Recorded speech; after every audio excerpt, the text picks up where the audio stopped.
School का प्यार प्रेम कहानी। पश्चिम बंगाल की एक छोटे से गांव में जहां पायल और ऋषव की दो परिवार एक ही मोहल्ला में रहता था। पायल और ऋषव की घर बस 5 मिनट की दूरी पर था। दोनों बचपन से ही बहुत ही अच्छे दोस्त थे और दोनों की परिवार मध्यम परिवार से था। दोनों बचपन से ही एक स्कूल में पढ़ते थे। वह दोनों की दोस्ती इतना गहरा था कि वह दोनों स्कूल में एक साथ जाते थे और स्कूल से लौटते वक्त एक ही साथ लौटते थे। दोनों में खेलना कूदना लड़ना झगड़ना ये तो रोज की बात थी। दोनों की परिवार के बीच भी अच्छे मेल था, इसलिए दोनों की परिवार से उन दोनों की दोस्ती से कोई एतराज़ नहीं था।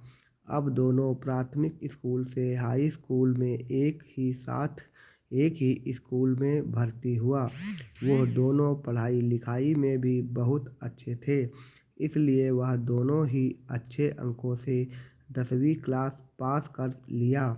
अब वह दोनों बड़े हो चुके थे। बुरा भला का समझ उन दोनों में आ चुका था, लेकिन उन दोनों के बीच सिर्फ एक अच्छी दोस्ती ही थी। प्यार का सिलसिला अभी तक शुरू भी नहीं हुआ था। जब वो दोनों 10वीं पास करने के बाद 12वीं में भर्ती हुआ, तभी उन दोनों के साथ में उन्हीं का क्लास में एक ऋषिकेश नाम का एक लड़का भर्ती हुआ। ऋषिकेश थोड़ा अमीर परिवार का लड़का था। कुछ दिन जाने के बाद पायल और ऋषिकेश से थोड़ा बातचीत करने लगा था, लेकिन ऋषव पहले पहले तो ज़्यादा ध्यान नहीं दिया था। लेकिन जब देखा कि उन दोनों का मिलना जुलना थोड़ा बढ़ गया, तब से ऋषव उन दोनों पर थोड़ा नज़र रखने लगा। देखा जाए तो ऋषव ने पायल को मन ही मन में बहुत प्यार करता था, लेकिन पायल उसे प्यार करता है कि नहीं वह ऋषव को पता ही नहीं था। पायल और ऋषिकेश को जब ऋषव एक साथ देखता था, तब ऋषव मन ही मन में जलता था। जलन तो होने ही वाला था, क्योंकि ऋषव पायल से प्यार जो करता था। इस दुनिया में कौन ऐसा है जो अपने प्यार को दूसरे के साथ देखना चाहता है? कोई नहीं। बस ऋषव भी उन्हीं में से एक था। ऋषव को भी पायल और ऋषिकेश का मिलना जुलना बिल्कुल पसंद नहीं था, और ये बात पायल भी नोटिस की थी, क्योंकि पायल जब भी ऋषव से बातें करने के लिए आते थे, तब पायल को थोड़ा गुस्से से बातें करता था। पायल को लगा कि ऋषव पहले की तरह नहीं है, कुछ बदला हुआ सा लग रहा है। एक दिन पायल ऋषव से पूछा, ऋषव क्या हुआ? मुझसे तुम ठीक से बात नहीं कर रहे हो? मैंने कोई गलती कर दिया क्या? ऋषव ने कहा, नहीं तो कुछ ऐसा कुछ भी नहीं। पायल ने कहा, नहीं नहीं, मैं तुम्हें बचपन से बहुत अच्छी तरह से जानती हूँ। कुछ तो बात है जो तुम मुझसे छुपा रहे हो। बोला ना, बोलो ना, किया बात है। लेकिन उस दिन ऋषव ने कुछ नहीं बताया। पायल ने ठान ली थी कि कल ऋषव से बुलवा कर ही रहूँगा कि दरअसल बात क्या है। अगले दिन जब वह दोनों स्कूल में आया, तो सबसे पहले पायल ने ऋषव को कहा, ऋषव क्या हुआ? अभी तुम्हें बताना पड़ेगा, नहीं तो मैं क्लास नहीं करूँगा। पायल ने बार बार कहने पर ऋषव ने बता ही दिया कि तुम्हारा और ऋषिकेश का मिलना जुलना मुझे बिल्कुल पसंद नहीं है। पायल ने पूछा, क्यों? ऋषव ने कहा, पता नहीं, मगर मुझे पसंद नहीं है। पायल ने कहा, क्यों, जलन है? ऋषव ने कहा, जलन किस बात की? लेकिन मुझे अच्छा नहीं लगता तो नहीं लगता। पायल ने कहा, ऋषव मैं और तुम बचपन से एक साथ बड़े हुए हैं और हम दोनों एक दूसरे को बहुत ही अच्छी तरह से समझते भी और जानते भी हैं। तुम्हें क्या लगता है मेरी और ऋषिकेश के बीच कुछ चल रहा है? ऋषभ ने कहा, मुझे कुछ पता नहीं, लेकिन मैं क्या चाहता हूँ, मुझे क्या पसंद है, क्या तुम्हें पता है?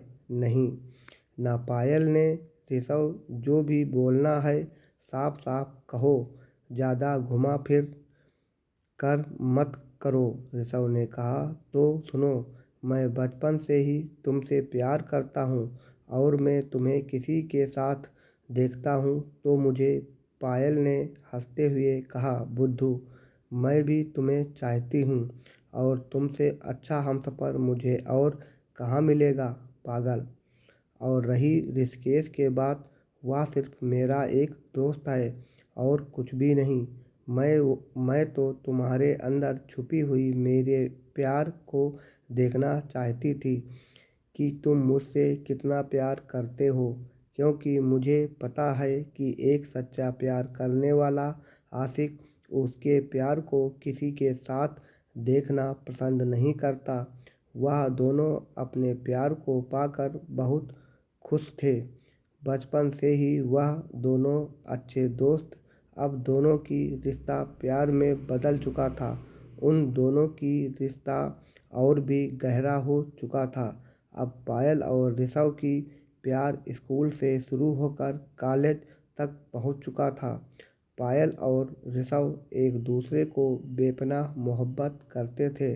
पायल और ऋषभ दोनों ही कॉलेज में अच्छे से पास हो गया था और कॉलेज से पास होते ही वह दोनों अपने खुशहाल ज़िंदगी को लेकर ढेर सारे सपने सजाए थे। लेकिन उन दोनों को क्या पता था कि उन दोनों की खुशहाल ज़िंदगी के सपने के बीच एक भयानक तूफान आने वाला है और ये तूफान दोनों की दिल को झकझोर देने वाला है। पायल ने ऋषभ को शाम को 4 बजे फ़ोन करने की वादा किया था ताकि वह दोनों कहीं घूमने जाने की प्लान बना सकें, क्योंकि कॉलेज में पढ़ाई की वजह से वो दोनों बहुत दिनों से कहीं घूमने नहीं गए थे। लेकिन शाम को 5 बज चुके थे। पायल का कोई फ़ोन नहीं आया, इसलिए ऋषभ ने ही पायल को फ़ोन किया, मगर पायल ने ऋषभ की फ़ोन काट दिया। ऋषभ को थोड़ा अजीब लगा। फिर भी ऋषभ ने दोबारा फ़ोन किया, लेकिन फिर से पायल ने फ़ोन काट दिया। ऋषभ ने सोचा कि पायल तो ऐसा करता, लेकिन आज कोई न कोई बात है, क्योंकि ऋषभ पायल से मिलने के लिए बहुत ही उत्साहित था। तभी पायल का फ़ोन आया और कहा कि ऋषभ, मैं आज कहीं घूमने के लिए नहीं जा सकती और सारे बातें मैं तुम्हारे घर में आकर कहती हूँ। ये कहकर पायल ने फ़ोन काट दिया, लेकिन ऋषभ बहुत खुश था, क्योंकि ऋषभ को लगा कि आज पायल की आवाज़ में एक बेचैनी सी महसूस हो रही है। मुझे शायद मुझसे मिलने के लिए बेचैनी रही होगी। ये सोचते सोचते मन ही बहुत खुश था और हल्का सा होठों पर मुस्कान था।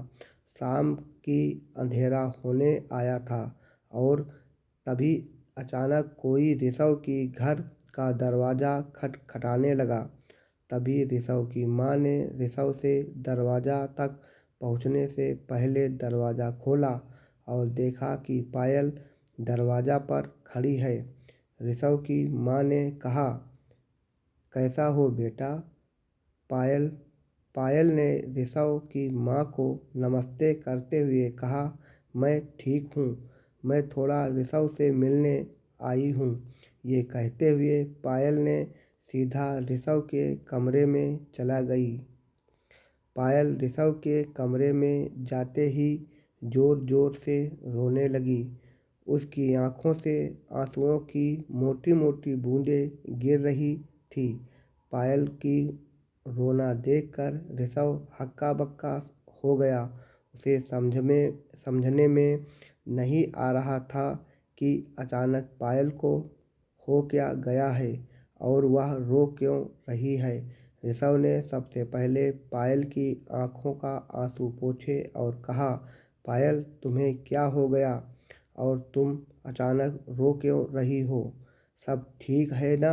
ऋषभ की इतनी कहते ही पायल टूट गई और बिना कुछ कहे और भी जोर जोर से रोने लगी।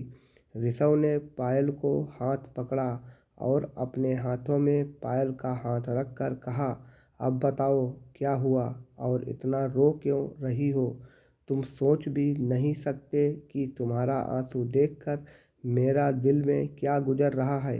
प्लीज बताओ ना पायल, क्या हुआ? उसके बाद पायल ने अपने आंसू पोंछा और अपने आप को संभालते हुए ऋषभ का हाथ पकड़ते हुए कहा, ऋषभ, हमारे रिश्ता यहीं तक थी। आज के बाद हम दोनों एक साथ कभी नहीं मिलेंगे।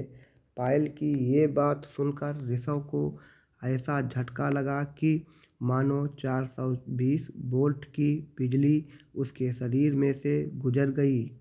ऋषभ ने पायल की हाथों को कस के पकड़ा और चिल्लाते हुए कहा, तुम पागल हो गई हो क्या? क्या बोल रही हो? तुम्हें पता है तुम होश में तो हो ही? पायल इतना रो रहा था कि आप सोच भी नहीं सकते।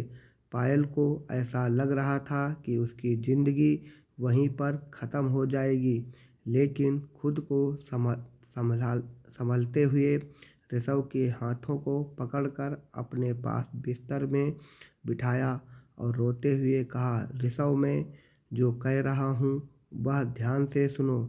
मैं अब और तुम्हारा नहीं रहा।